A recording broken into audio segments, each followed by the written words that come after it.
నమస్తే దోస్తులు. ఇవాళ టాపిక్ వచ్చేసి మన పెట్రోల్ క్రైసిస్ అయినప్పుడు హైదరాబాద్ పెట్రోల్ బంక్ వచ్చి ఒక ముస్లిం ఆయన పొలిటీషియన్ మరి ఏందో నాకు తెలియదు కానీ ₹100 ఫ్రీగా పెట్రోల్ అందరికీ ఇస్తుండే. ₹100 బాటిల్.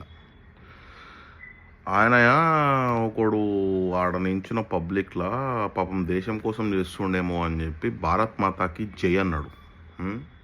ఆ ముస్లిం ఆయన ఏమన్నాడు అంటే అప్పుడు, మీరు భారత్ మాతాకి జై అనొద్దు, ఇంట్లో రిలీజియస్ తీసుకురావద్దు ప్లీజ్, భారత్ మాతాకి జై అనొద్దు అంటే మన చెక్క హిందుగాలాడ ఓడోడైతున్నాడో అందరు గమ్మునైపోయి సిగ్గు లేకుండా వాళ్ళ దగ్గర పోయి చేయి జాచి ఆ ₹100 పెట్రోల్ తీసుకురు.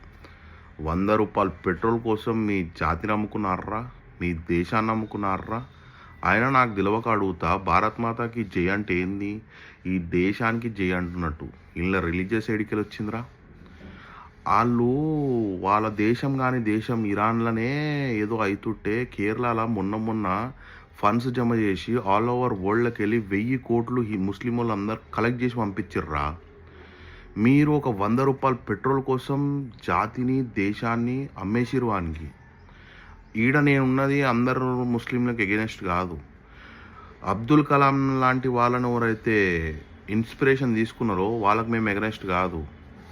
ఔరంగజేబ్, కులీ కుతుబ్ షా ఇట్లాంటి వాళ్ళని ఇన్స్పిరేషన్గా తీసుకుంటారు చూడు, వాళ్ళకి నేను ఎగనెస్ట్. కాకపోతే మన దరిద్రం ఏంటంటే భారతదేశంలో వాళ్ళకంటే వీళ్ళని ఇన్స్పిరేషన్ తీసుకున్న వాళ్ళే ఎక్కువ మంది ఉన్నారు.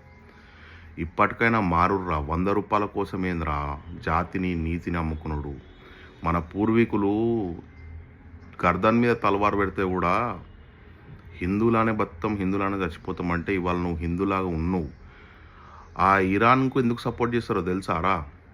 ఆ ఇరాన్లా షియా సున్నీ కమ్యూనిటీ అని చెప్పి వాళ్ళు ఒక సపరేట్ కాన్స్టిట్యూషన్ చేసుకుర్రు. డిప్లొమాటిక్ కంట్రీ కాదు అది. ఎవడైనా సరే ఆ మతంలోనే ఉండాలా, ఆ దేశంలో ఉన్నాడంటే ఆ మతంలోనే చేరాలి. చేరకపోతే వాడిని చంపేస్తారు, లేకపోతే ఆ దేశమోడు కాదు అన్నట్టు. అలాంటి రూల్ ఇక్కడ కూడా తీసుకురావాలని చెప్పి వాళ్ళు ప్రతి ఒక్కడు ట్రై చేస్తుండు. ₹100 పెట్రోల్ కోసం అమ్ముకున్న మీలాంటి వాళ్ళు హిందువులని చెప్పుకోనికి నాకు సిగ్గు చెట్టుకుంది.